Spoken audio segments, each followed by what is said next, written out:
ప్రతిరోజు కూడా 1000 టన్నుల మున్సిపల్ సాలిడ్ వేస్ట్ ని ప్రాసెస్ చేస్తూ 15 మెగావాట్ల విద్యుత్ తయారు చేస్తున్నటువంటి 2 ప్లాంట్లు, ఒకటి గుంటూరు దగ్గర, ఒకటి విశాఖపట్నం దగ్గర ఈ రోజున పనిచేస్తా ఉన్నాయంటే అది మన ప్రియతమ ముఖ్యమంత్రి వారిలో నారా చంద్రబాబు నాయుడు గారు ఆ రోజున ముఖ్యమంత్రిగా చేసినటువంటి ఆలోచన, ఆయన ప్రారంభించినటువంటి ఆ ప్లాంట్స్ ఈ రోజున అద్భుతంగా పనిచేస్తున్నాయి. ఆ రకంగా టెక్నాలజీని వినియోగించి ఆయన మున్సిపల్ సాలిడ్ వేస్ట్ ప్రాసెసింగ్లో మన రాష్ట్రాన్ని అగ్రభాగాన నిలబెట్టే ప్రయత్నం చేస్తే మన దురదృష్టం గత పాలకులు 85 లక్షల టన్నుల చెత్తని మన నెత్తిన పడేసిపోయారు. చెత్త మీద పన్నేసినటువంటి చెత్త ప్రభుత్వం ఏం చేసింది? 85 లక్షల టన్నుల చెత్తని ఎక్కడికక్కడ వదిలి వెళ్ళిపోయినటువంటి పరిస్థితి. ఇవాళ అందుకనే ఏ పట్టణానికి వెళ్ళినా, ఏ గ్రామానికి వెళ్ళినా ఆ గ్రామం బయట, ఆ పట్టణం బయట పెద్ద ఎత్తున మనకి చెత్త దర్శనం ఇస్తూ ఉంది.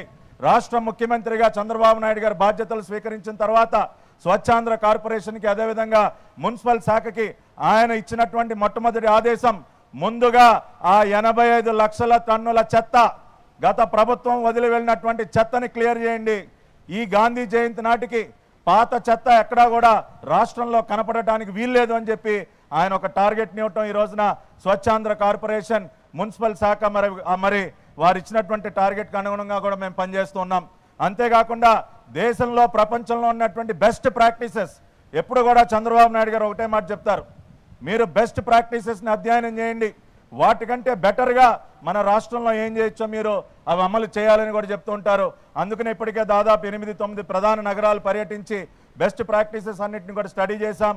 అదేవిధంగా ఆర్టిఫిషియల్ ఇంటెలిజెన్స్, మెషిన్ లెర్నింగ్ ఇవన్నీ కూడా ఈ రోజున చంద్రబాబు నాయుడు గారు పెద్ద ఎత్తున ప్రపంచానికి పరిచయం చేస్తున్నారు. అదేవిధంగా డ్రోన్స్ వినియోగానికి కూడా పెద్ద ఎత్తున అంకురార్పణ చేసినటువంటి వ్యక్తి నారా చంద్రబాబు నాయుడు గారు. ఈ మధ్యనే మీరు చూశారు విజయవాడ నగరంలో డ్రోన్ సమ్మిట్, మీరు అందరూ చూశారు కదా, పెద్ద ఎత్తున డ్రోన్స్ ఆ రోజున మనం విజయవాడ నగరంలో గాల్లో ఎగరటం చూసాం, Guinness book of world record సాధించడం చూసాం. అటువంటి డ్రోన్స్ని దేశంలో మొట్టమొదటిసారిగా సాలిడ్ వేస్ట్ అంటే చెత్త నిర్వహణకి ఈ రోజున రాష్ట్రంలో వినియోగించబోతున్నాం. శానిటేషన్ సర్వేలెన్స్కి ఇవాళ డ్రోన్స్ని వాడబోతున్నాం. ఆ రకంగా టెక్నాలజీ వినియోగించుకుని మనం ఇటువంటి పద్ధతులన్నీ కూడా ముందుకు తీసుకొస్తున్నాం. అంతేకాకుండా చెత్త నుండి సంపద ఏ విధంగా సృష్టించవచ్చో కూడా ఈ రోజున చంద్రబాబు నాయుడు గారు ఇప్పుడు వారు మాట్లాడుతూ ఇంకా అనేక విషయాలు మీకు చెప్తారు. వేస్ట్ టు వెల్త్ అనేది ఖచ్చితంగా మనం సాధ్యం చేసి చూపించవచ్చు. మనం గనక ఇంటి వద్దనే సెగ్రిగేట్ చేస్తే, తడి చెత్త పొడి చెత్తగా మనం గనక విడదీసి గనక మనం చేయగలిగితే ఖచ్చితంగా చెత్త నుంచి సంపద సృష్టించవచ్చు. ఈ మధ్యనే మున్సిపల్ శాఖ రివ్యూలో వారు ఒక మాట చెప్పారు, మీరు తడి చెత్తను వేరు చేసి మాన్యూర్గా, కంపోస్ట్గా మీరు చేసిన తర్వాత దానిని జీరో బడ్జెట్ న్యాచురల్ ఫార్మింగ్కి దేనికి వాడకూడదు. ఇవాళ దేశంలోనే ZBNF అంటే కెమికల్ ఫ్రీ అగ్రికల్చర్ని పెద్ద ఎత్తున ప్రమోట్ చేసినటువంటి వ్యక్తి మన ప్రియతమ ముఖ్యమంత్రి వర్యులు నారా చంద్రబాబు నాయుడు గారు. మరి ఆ రకంగా తడి చెత్త నుంచి వచ్చేటటువంటి ఆ కంపోస్ట్, ఆ మెన్యూర్ ఏదైతే ఉందో దానిని బ్యాగింగ్ చేసి మనం కనుక రైతులకు అందించినట్లయితే మరి మిగతా రకాలైనటువంటి యూరియాలు అటువంటి వాటి జోలికి వెళ్లకుండా దీని ద్వారానే మరి సేంద్రియ వ్యవసాయం కూడా చేయొచ్చని చెప్పి కూడా వారు ఒక దిశానిర్దేశం చేయటం, ఆ రకంగా కూడా అడుగులు ముందుకు వేస్తూ ఉన్నాం.